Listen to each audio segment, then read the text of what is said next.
All right, we're back here, Veterans Memorial Stadium. I was thinking this morning, I remember my first home game as a sophomore. We played Liberty, and I remember going home after school. We had the pep rally, breakfast and everything in the morning. And I remember my dad taking me, and I actually, to this day, I remember to drive through town and in my head thinking like, wow, I'm going to finally be able to get to play here at Veterans Memorial. Watching the great 90s teams of Pottsville, being a water boy here for Nativity when I used to use this field. Mm-hmm. And I remember walking out and being on the field, and I literally, as the game was going on, I'm like, wow, looking up to the crowd, I couldn't believe it. Mm-hmm. And I'm thinking, this is the first time that's going to happen for you. Yeah. So what's your feelings going in for your first home game? It's exciting. I said before, I always go back to probably my first game in this field was 1979 as a Falcon in the Pottsville Midget Football League. So I remember that. I remember Saturday mornings here in the junior varsity portion of the Midget League, and then Thursday nights was the varsity games. Okay. So it was really neat because the night before the high school games, the varsity would play, and then the morning after, I remember the cinder track with the Coke cups. Remember the bleachers. The bleachers were there. Absolutely. It was just a different feel. It was really it just roped me in at an early age. So I go back to those days, and what a fantastic facility. This particular year is really special because so many people worked really hard over the course of the summer to make this place look like it does. You'll notice the goalpost painted, and the visiting bleachers are pressure clean and painted. Our athletic director painted those bleachers. Yeah, I saw him out here. Yeah, or he pressure cleaned, and then another crew painted the bleachers, and we had volunteers pressure clean these entire home bleachers and paint them. The midget football donated materials and supplies for the mothers boosters and the band sheds. Guys that love Pottsville football, like Jamie Keatsock, were here around the clock. And I don't want to mention too many because I'll miss I know you're going to miss one and then you get in trouble. But Matt Huda painted the black fence around this entire stadium. And that's, again, there were so many volunteers and so many people that put so much time and effort into it. And we're so appreciative. We talk about that with the players, that how important it is, how much people care about our program, and how important it is to put a good product in the field on Friday nights. Yeah, I mean, I'm going to bring my family tonight, and I'm excited for them to walk around, get something at a concession stand, hear the band playing, really just take in the whole atmosphere. So, now last week you said going into Shamokin, you said not sure you never know what you have week one. Yeah. And I'm sure this is an old coaching adage, but Coach Keating used to drill into us. The biggest improvement in a football team is week 1 to week 2. What did you find out you have? Yeah, I found that we have tough kids that are gritty, which I thought was true, and now I know is true. I mean, we fall down 20-0. We are physically outmatched up front, and we have good kids, and we have decent overall size. We're certainly smaller than Mount Carmel in the scrimmage, and much smaller than Shamokin, but they have veteran athletes as well. So we're behind the 8 ball. We fall down by 3 scores. We battle back with a late score before the half. We almost will ourselves to a late score before half. Come out the second half, big turnover, big interception by Derek Watkins. We turn that into points with a big play. Andrew Allen and Cyrell Curry with a monster play in that drive. We end up driving down. We score in the red zone. 100% efficiency in the red zone is important. Make it a 20-13 game, and it stays that way from I think the 9+ minute mark of the third quarter until about the 3 to 4 minute mark of the fourth quarter. We're in a 1-score game, and we spent the entire second half, 19 snaps, most in the shadow of our own end zone. We were punted down inside the 3-yard line 3 times, which shrinks your playbook. So, but our kids fought and battled and were tough, and we have a lot of young guys. This is all new. I told you before, I thought we were a little behind physically in terms of our weight room and our off-season work because we started in March, and that still probably is a little bit true. And we're going to have to win games on grit. We're going to have to win games in toughness. We're going to have to win games with a little bit of smoke and mirrors, and we're aware of that. And we accept that challenge. I told our kids we didn't think it was going to be easy. It's not going to be easy, but we're going to play every day. We're going to practice every day, and we're going to come out every Friday night and try to play good football. Yeah, I mean, Shamokin is as good a test as anybody because that was an old classic. They're big, they're strong, they're mean. I mean, they're going to hit you in the mouth. So that's a good test. I think they're going to go on to win a lot of games. you got Jim Thorpe coming, Mark Rosenberger. He's a Pottsville guy. Absolutely. He always gets his teams ready. No doubt. They got a playmaker in their quarterback and their wide receiver. Yeah, they're dynamic at the skill spots as well. Cole Azoric, a quarterback, has thrown for 1,700 plus last year. He's rushed for a ton as well, about 800. Great linear speed. Can throw the football, likes to throw the long ball, can take shots.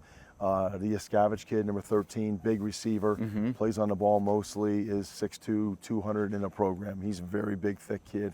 He's a physical blocker. He had 50 catches for 976 yards last year as a junior. So he's no surprise. No, in terms very of, good football player. They have a current kid in the edge who makes plays. They have a loud kid at running back and slot receiver that makes plays as well. So they have 4 really good skill kids, sort of along the same lines as Shamokin. Up front, they're not as big as Shamokin. Schematically, they're different than Shamokin. Offensively, they want to take shots, and they want the quarterback to take things in his own hands. And there'll be some deception with the jet stuff and counters off the jet and shots off the jet counter downfield. Defensively, there are multiple schemes. They'll run a 4-4 cover 3. They'll run a 4-3 cover 2. They'll run a 5-man cover look with 0 coverage, which is man pressure across the board. So Mark will always switch it up and move it around. He does a great job. We started together in 1998, his first year. We go way back. He's a great football coach, especially in the offensive side. Every time he comes back here, obviously he comes back here with a purpose.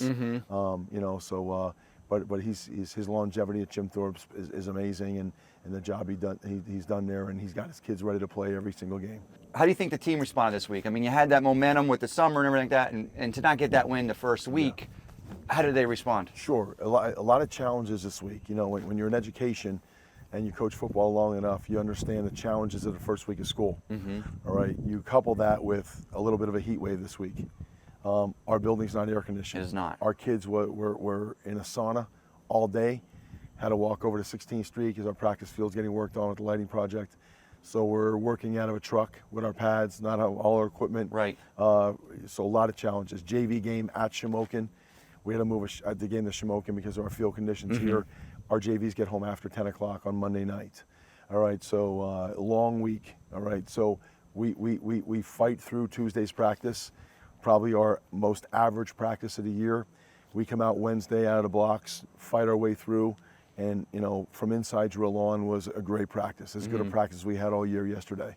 So I feel like our kids understand. We tell them what the challenge is. I talk all the time about this is not easy. This is a battle. So much goes into being a championship caliber football team. How you handle your weights in season. How you handle your hydration and your nutrition and your sleep and the balance of schoolwork and football is all very important. So it's all new with me and these kids. It was our first week together in a school setting. So this is hard work. We have to figure out our recipe. But our kids did fight through the week like they fight through everything, and really had a nice week of practice. Do you have a pregame routine you do? Like before a home game? Do you? You know what? I don't. I don't think I do necessarily. And this is a little, being here is different.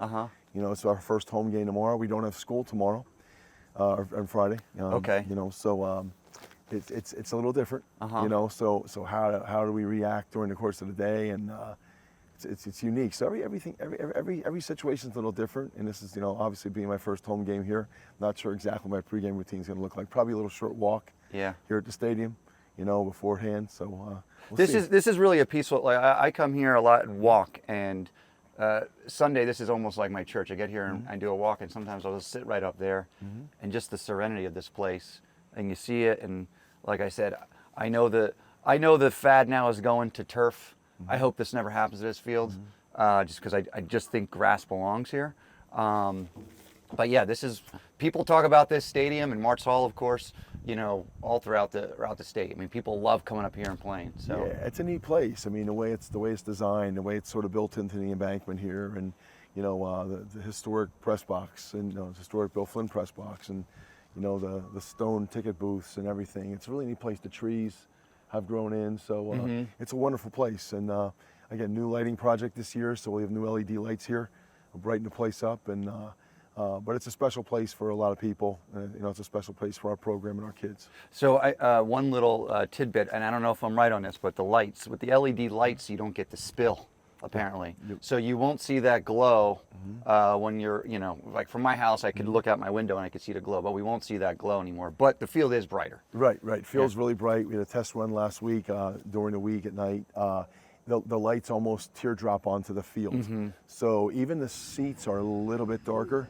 I think people will notice when they come here, it's a little the visitor side. Kind of like the Lakers. Yes, it's a little bit, the field is the focal point. So yeah, it'll be unique, but they're certainly very bright, and certainly, it's great to watch a game with the LED lights. Are you still having fun? Oh, absolutely. It's fatigue starts to set in a little bit, and, it might be a little earlier than usual, as the older you get, but, certainly, absolutely. I love this thing. I love the kids. We have great kids here. We have a great staff that pulls the rope in the same direction. It's part of it, part of the building process, right? So it was a learning experience last week. Our kids respect the game of football. They got ready, they got in a bus, came home quietly, they slept, they thought about what we did and said, hey, we're going to recover during the course of the weekend, and coach is going to work hard to have a plan for next week, and we're going to execute the plan. That's what we've done this during the course of this week. Now, as a coach, I know, and even as a player, sometimes you hate the losing more than you like the winning. Does that apply to you? Very much so. The losses you take very hard. I have learned to put in perspective better, understanding the sun comes up the next day and there's always another opportunity. But the losses are hard. The wins you don't enjoy quite as much and don't last as long. The losses, tear you down a little bit and they last longer. So yeah, that's absolutely true in coaching, especially the longer you do it. Kids are resilient, young high school kids, they have so much to look forward to and there's so much energy in their lives and they have so much going on. They recover quickly. The coaches, maybe not so much. Yeah. Did anyone surprise you last week? Yeah, in general, like what Andrew Allen did in his first time out, as a sophomore. What we had to do was run the football to make his life easier. And what the reality was, we didn't run the football effectively, so we put a lot in his plate in the second half. Couple that with the fact he was pinned, he took care of the football. We had one interception and a deflection, but overall he battled. Our offensive line pass protected very well.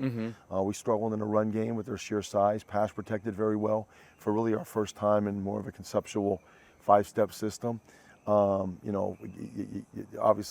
Braden Evans played really hard defensively. He always does. He's sort of very prepared mentally and physically. Right. We had sophomore Brody Arrow start his first game at safety. He was in there as well.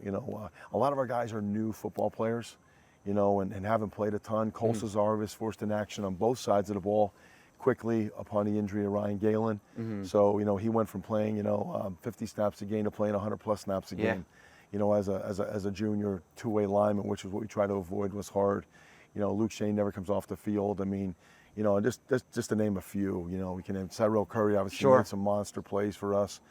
So we had some kids battling through some injury. So we had one battling through some illness that played a lot of football for us. So it was a tough opening night. You never know what you have. We're on the road. Kids were a little wide-eyed early on. It was a great crowd. Yeah, that's part of it. Yeah. So we'll learn from that, and we'll certainly build for the Jim Thorpe game. And Coach, we're sitting here. I see the Mrs. G's cheering section for those of you at home. I'm sure a lot of you did know Mrs. G, Mrs. Gaffney. She was kind of the heart and soul of Pottsville football, Crimson Tide, and now they named the cheering section, which is the student section. So that's going to be great to see the kids lining up there, and her legacy lives on here at the stadium where it should. We welcome everyone back. We're so excited about our home opener here, and we hope there's a big crowd at the stadium. All right, Coach. Good luck tonight. Appreciate it. Thank you. Thank you. Appreciate it.